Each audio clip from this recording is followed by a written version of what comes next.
की हुकूमत गिराने के बाद आज नैब दोबारा आ गई है गिरफ्तार करने, जबकि उनकी revision petition Islamabad high court में पेंडिंग है। मैं आपको आज ये जरूर बताना चाहूंगा कि आज अदालत ने जहां प्रोसीडिंग्स की वो एक बहुत बड़ी कोर्ट थी बैडमिंटन की, और इस कोर्ट में आज से पहले मैंने ही बतौर वकील मोहतरमा बेनजीर भुट्टो की असैसिनेशन का केस इस अदालत में चला था, और इसी केस में आज से तकरीबन 10-12 साल पहले अजमल कसाब का केस चला था। सालों साल ये केसेस चले थे मगर इसमें फैसला नहीं हुआ, और इसी कंपाउंड के अंदर उसी दिन एक वक्त में 3 केसेस चलते थे। अजमल कसाब का केस होता था, मोहतरमा बेनजीर भुट्टो की असैसिनेशन होती थी, और मुमताज कादरी का केस होता था सलमान तासीर साहब की असैसिनेशन का।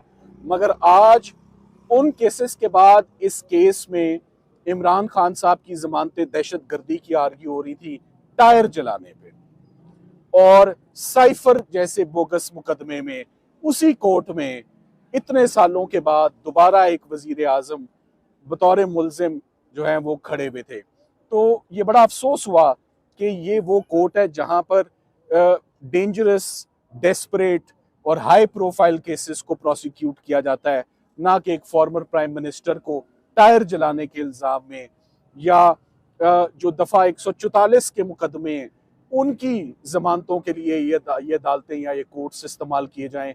तो आज वो हुआ। मगर आज इमरान खान साहब को और शाह महमूद कुरैशी साहब को अपनी फैमिलीज के साथ मिलने का बहुत टाइम मिला। सुबह 9 बजे से लेकर आप समझ लें 5:30 बजे तक इमरान खान साहब की अपनी बेगम साहिबा से भी, और अपनी तीनों बहनों से भी, और अपने एक भतीजे से भी, और अपनी पूरी कानूनी टीम से भी उनकी बहुत लंबी इंटरेक्शन रही 9 से लेकर शाम 5 बजे तक।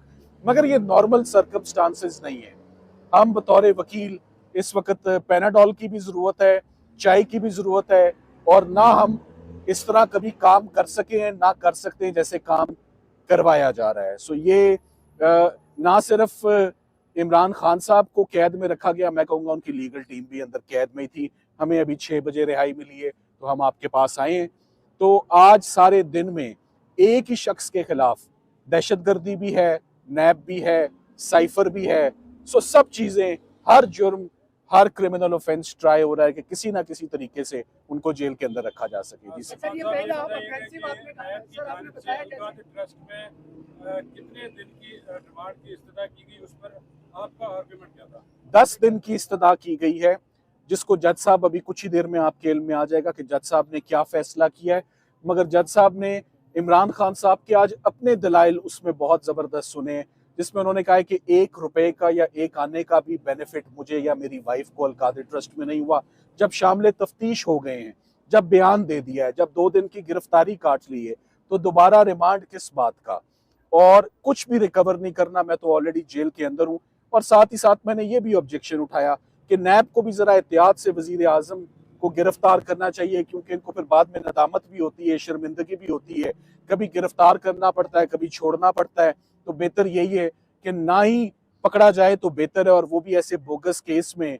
तो ये दोबारा बड़ा अनजस्टिफाइड रिक्वेस्ट और डिमांड थी, और रिमांड के ऊपर तो जजेस ने ऑफकोर्स कोई मैकेनिकल डिमांड पर नहीं दे देना कि अगर नैब रिमांड मांग रही है तो उनको ऑटोमेटिकली रिमांड दे दिया जाए।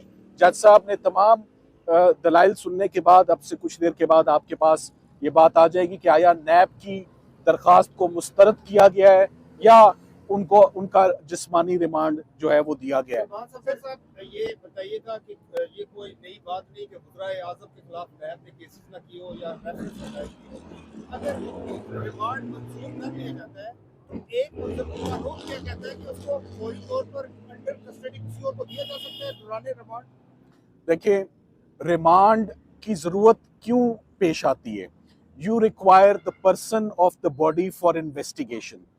पहली बात, अगर ये मुकदमा सीरियस होता या रिमांड की वाकई जरूरत होती तो क्या आज 100 दिनों के बाद नैब आती उनकी गिरफ्तारी लेने के लिए? आज ये जज साहब ने बात नोट कीजिए, इसका जवाब दें। आपको 100 दिनों के बाद याद आया आज खान साहब को जेर हिरासत 100वां दिन है। कि आज 100वें दिन आप उनका फिजिकल कस्टडी उनकी मांगने आए हैं, और अगर उनकी जमानत का मामला अगर इस्लामाबाद हाई कोर्ट में सब जुडिस है, और अगर इसी मुकदमे में उन्होंने पूछा, आपने इनका बयान ले लिया हुआ है, ये 2 दिन पहले ही आपकी तहवील में रह चुके हैं, तो अब दोबारा रिमांड, सो ये फर्स्ट, इन अदर वर्ड्स, ये नैब का फर्स्ट रिमांड नहीं था, ये नैब का सेकंड रिमांड था। और पहली अरेस्ट नैब की जो थी, वो तो ऐसी अरेस्ट थी जिसने पूरी इस्लामाबाद हाई कोर्ट को और पूरे निज़ाम को बड़ा नुकसान पहुंचाया जिस तरीके से, बल्कि वो ऐसी अरेस्ट ली गई इमरान खान साहब की कि अनफॉर्चुनेट जो तमाम वाकयात रूनुमा हुए 9 मई के, उसका बैकग्राउंड अल कादिर का यही ट्रस्ट का केस था। ना नैब ऐसे आती, ना ऐसे गैर कानूनी तरीके से दबोचती, ना ऐसे गिरफ्तार करती, सो ना वो अनफॉर्चुनेट वाकयात होते जो आज दिन तक डिस्टर्बिंग आप FIRs देख रहे हैं और अरेस्ट देख रहे हैं लोग उसके अंदर, आज दिन तक उसके अंदर हैं। कि रिमांड को भी अभी मैं अपोज करके आया हूँ, फैसला महफूज है, थोड़ी देर में आ जाएगा। सरदार लतीफ़ खोसा साहब भी कुछ देर पहले अंदर गए हैं, मगर उससे पहले काफ़ी बहस इसके ऊपर हो चुकी है। और मेन जो आज नैब अंदर आई है, वो शायद इसीलिए आई है कि साइफर का केस उनको कमज़ोर पड़ता हुआ नज़र आ रहा है, और